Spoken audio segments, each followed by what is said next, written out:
I'm locked in a college bathroom stall, my heart pounding like it's about to burst through my chest, tears streaming down my face as I try to breathe through a panic attack. Outside, my professor's voice echoes, "Sarah, stop being so dramatic. You're just lazy." Lazy? I was fighting to stay alive inside my own head. Fast forward 5 years.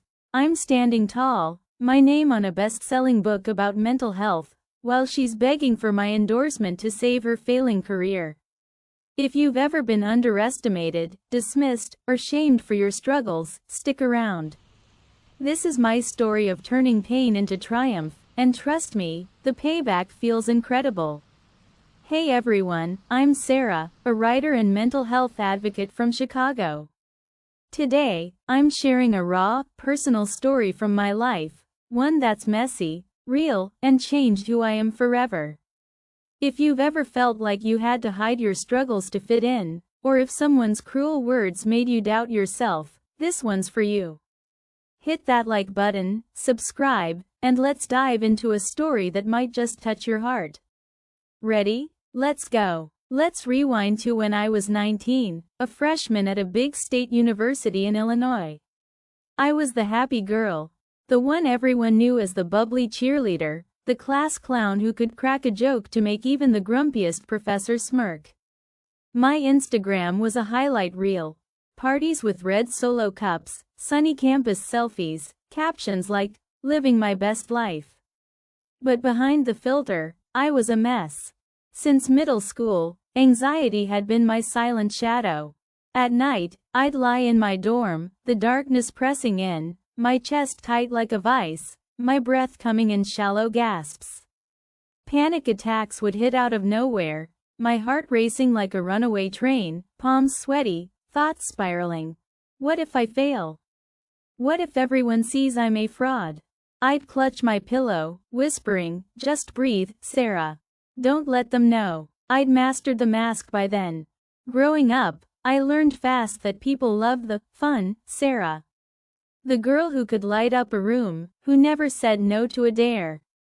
But the real me? The one who'd wake up at 3 a.m., convinced I was dying because my heart wouldn't slow down. I buried her deep. I thought if anyone saw that, the trembling hands, the racing thoughts, they'd run. So I smiled wider, laughed louder, and popped anti-anxiety meds in secret, stashing the bottle in a sock drawer like some shameful contraband. College was supposed to be my fresh start, but it cranked the volume on my anxiety.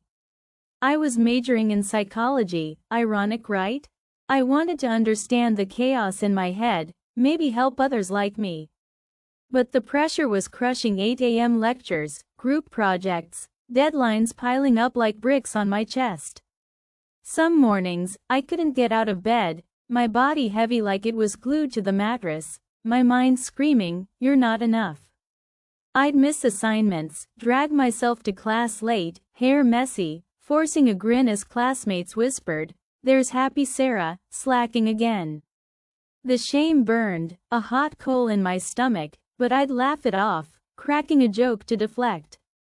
Enter my antagonist, Professor Elaine Carter, my advisor and head of the psychology department. Elaine was in her 50s, tall and wiry, with sharp gray eyes that seemed to cut right through you.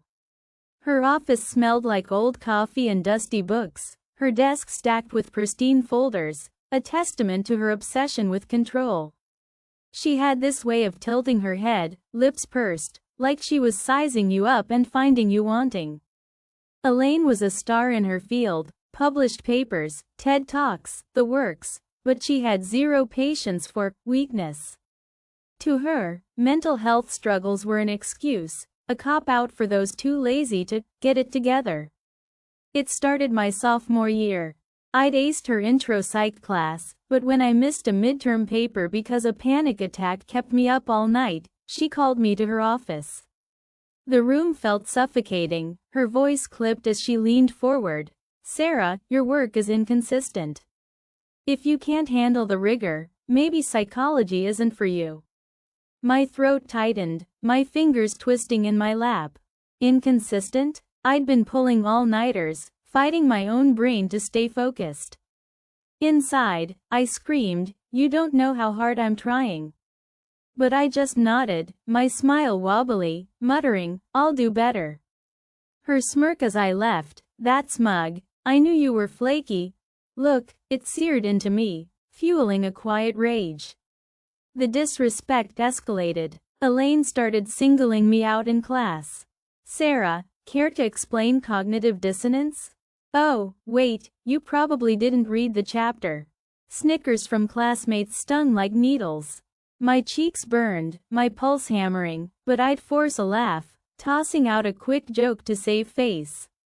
Behind the mask, I was crumbling. Why does she hate me? What did I do? I'd replay her words at night, my anxiety spiking, wondering if she was right. Maybe I was a fraud, a happy facade hiding a broken machine.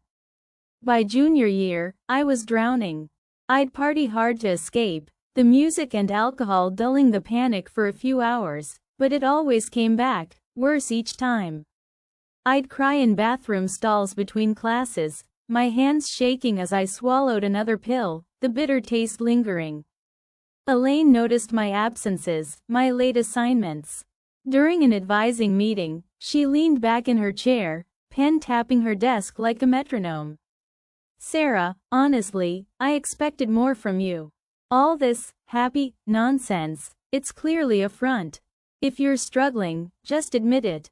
Stop wasting my time." Her words sliced through me, sharp and cold. Wasting her time? I was fighting to survive, and she called it a front? My fists clenched under the table, nails digging into my palms, but I choked out, "I'm fine, Professor. Just adjusting." She rolled her eyes, dismissing me with a wave, and I left, my vision blurring with tears, the injustice clawing at my chest. She doesn't get to define me. I got married at 24, right after graduation. My husband, Jake, knew me as the fun, carefree Sarah from college parties. I tried to keep that version alive for him, terrified he'd leave if he saw the real me. But 2 years in, it all unraveled. One night, after a long day at my new job as a counselor's assistant, a panic attack hit hard. I was on the couch, my breath coming in gasps, hands trembling, vision tunneling. I thought I was dying, heart attack, stroke, something. Jake found me, his face pale as he rushed me to the ER. The doctor's verdict? It's just anxiety. That word, just, felt like a slap. I sat there, IV in my arm, the sterile hospital smell burning my nose, expecting Jake to bolt. Instead, he took my hand, his voice soft. "Sarah, you don't have to smile for me. Just be real." His words cracked something open inside me, relief, fear, hope, and I sobbed, my body shaking, finally seen. That was my breaking point. I was done hiding, done letting people like Elaine define my worth. The powerlessness, the betrayal of being dismissed as dramatic or lazy, it fueled a fire in me. I'm not weak. I'm stronger than she'll ever know. I started therapy, diving into cognitive behavioral techniques, unlearning the need to be perfect. It was grueling, facing my fears, journaling my thoughts, my pen shaking as I wrote about the panic. But I also started writing publicly, anonymous blog posts about living with anxiety, raw and unfiltered. The response was overwhelming. Hundreds, then thousands, of readers shared their stories. "I feel seen," they'd write. "You're telling my truth." My words were helping people, and that sparked an idea. I decided to write a book, a memoir blending my story with practical mental health tools. Nights after work, I'd sit at our kitchen table, Jake snoring softly in the next room, my laptop screen glowing as I poured out my pain and resilience. The process was raw, each chapter like peeling back layers of my mask. I'd write about the bathroom stalls, the pills, Elaine's cruel words, all of it. My hands would tremble, my heart racing as I typed, but I kept going. This is my revenge, living my truth, proving her wrong. I pitched to publishers, my voice steady despite the butterflies in my stomach, and landed a deal. The book, Unmasked, My Journey Through Anxiety, hit shelves when I was 29. It climbed bestseller lists, my inbox flooding with messages from readers, people like me, who'd felt alone until now. But the real payoff came at a mental health conference where I was a keynote speaker. The auditorium buzzed, the air thick with anticipation, my palms sweaty as I stepped onto the stage. I spotted Elaine in the crowd, her face frozen, eyes wide with shock. She'd been invited as a panelist, her reputation waning after years of outdated views on mental health. I'd been asked to speak on lived experience, and I didn't hold back. I shared my story, the panic attacks, the mask, the professor who called me lazy for struggling. The audience leaned in, some wiping tears, others nodding. I didn't name Elaine, but her face told me she knew. Her cheeks flushed red, her hands fidgeting, that smug smirk gone. After my talk, she approached, her voice tight. "Sarah, I didn't realize. Your book, it's impressive. I'd love to collaborate, maybe cite it in my next paper?" The audacity hit me like a wave, but I felt no anger, just power. I smiled, calm and steady. "Thanks, Elaine, but I'm focused on amplifying real voices now. You taught me how important that is." Her jaw dropped, her eyes darting away, humiliated in front of colleagues who'd heard my speech. The crowd's applause still echoed in my ears, a tidal wave of validation washing over me. I'd exposed her dismissal, not with spite, but with my success. My chest felt light, like I could finally breathe, triumph pulsing through me. Looking back, this wasn't just about proving Elaine wrong, it was about proving myself right. Justice doesn't always mean tearing someone down, sometimes it's building yourself up so high they can't touch you. I learned that vulnerability isn't weakness, it's strength, raw and real. If you're hiding your struggles, know that letting them out might just set you free. Wow, that was a ride, wasn't it?